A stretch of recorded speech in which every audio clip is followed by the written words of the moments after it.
Spider RT adalah seri motor roda 3 pabrikan BRP Polaris Kanada. Meskipun jarang sekali terlihat di jalanan ibu kota, motor tahun 2013 ini dibekali transmisi 6 speed yang dapat mencapai top speed 115 km per jam.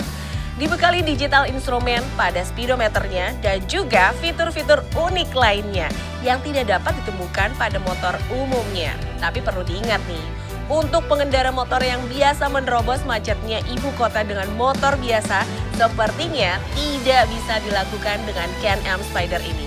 Karena bodinya yang cukup lebar, hampir seperti mobil. Wow, penasaran kan? Yuk langsung saja kita lihat wujudnya seperti apa. Ini dia.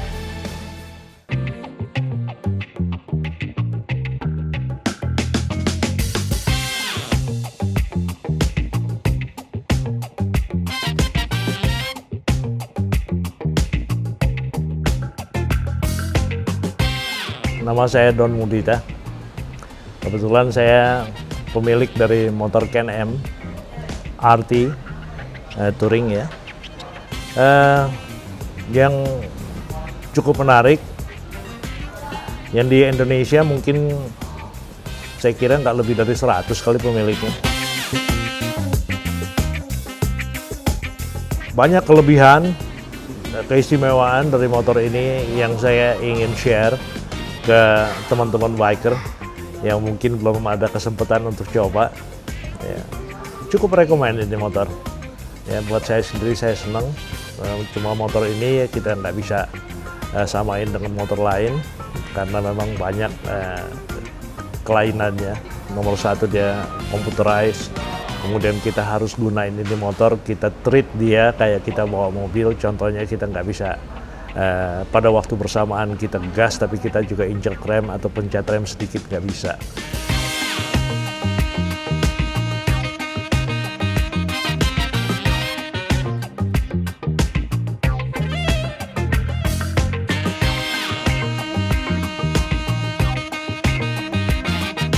Ini motor buatan Kanada. Mungkin ada kaitannya juga sama namanya tuh Can-Am ya. Di sana terkenal dengan nama highway ya, Canadian American Highway. Ya memang nyatanya nih motor kalau kita pakai buat riding di highway, waduh bukan main. Ya karena juga nggak perlu menghindari lubang, sebab kalau kita naik two wheels ada lubang kita bisa ngelak. Naik mobil pun kita bisa kolongin lubangnya. Kalau ini kita kolongin belakangnya kena lubang.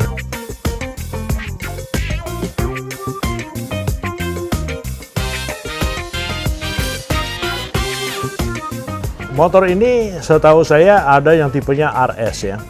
RS itu dia sport, ya dia tidak punya kompartemen seperti satu box belakang, kiri kanan, box atas tidak ada, dan juga tidak punya sound system setahu saya. Tapi di motor ini dia motor touring sehingga kompartemennya juga cukup banyak. Kemudian dia punya keistimewaan yang saya tahu juga memang udah desain dari pabrik, dia anti skid.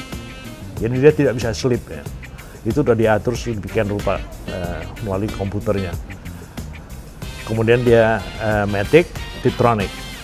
Jadi untuk naikin persneling kita tinggal pencet. Tapi itu pun kita nggak bisa pencet semau kita.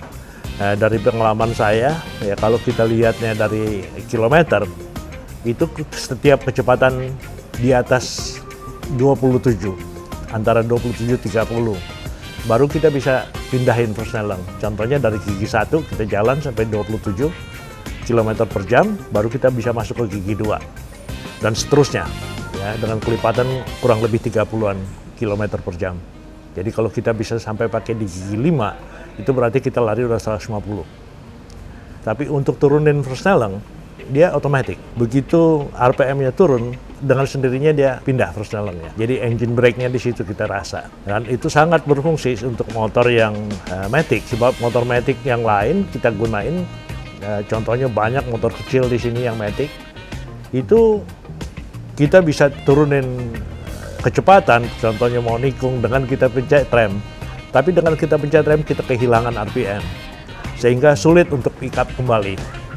Gitu. Tapi dengan motor ini karena dia Titronic, dia turun dengan sendirinya, kemudian juga RPM-nya tetap bisa kita pacu lagi.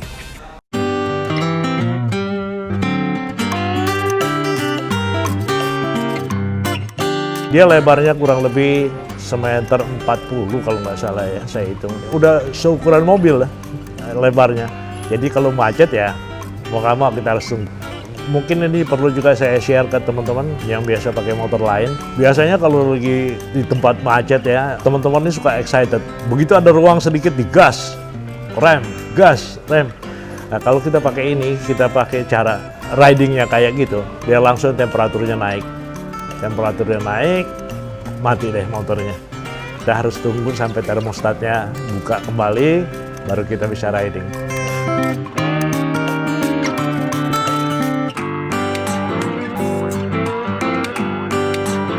Iya, dia agak unik ya, karena terutama di soal brake.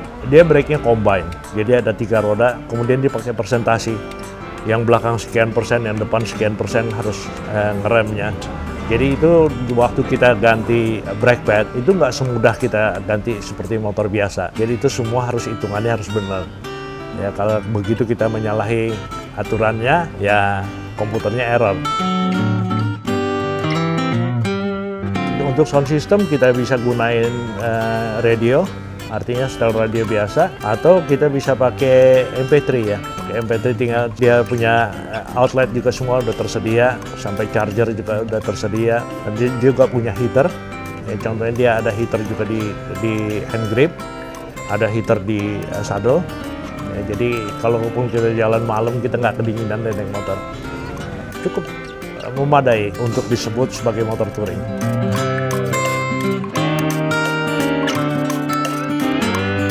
Karena saya penggemar motor ya, di samping itu saya juga builder. Saya banyak rasa keingintahuan terhadap segala jenis motor, terutama yang aneh-aneh. Ya kalau yang seperti roda 2 itu kan umum gitu ya. Ada roda 3 juga seperti trike dari Harley, tapi kan roda belakang yang 2, di depannya 1. Ini terbalik. Ya, ada juga yang seperti itu dari Piaggio, ya, yang disebut MP3. Ya, cuma yang ada di sini cc-nya terlalu kecil 250, katanya ada yang 500 tapi cuma berapa gelintir orang yang punya. Ya ini punya keistimewaan yang berbeda daripada yang lain.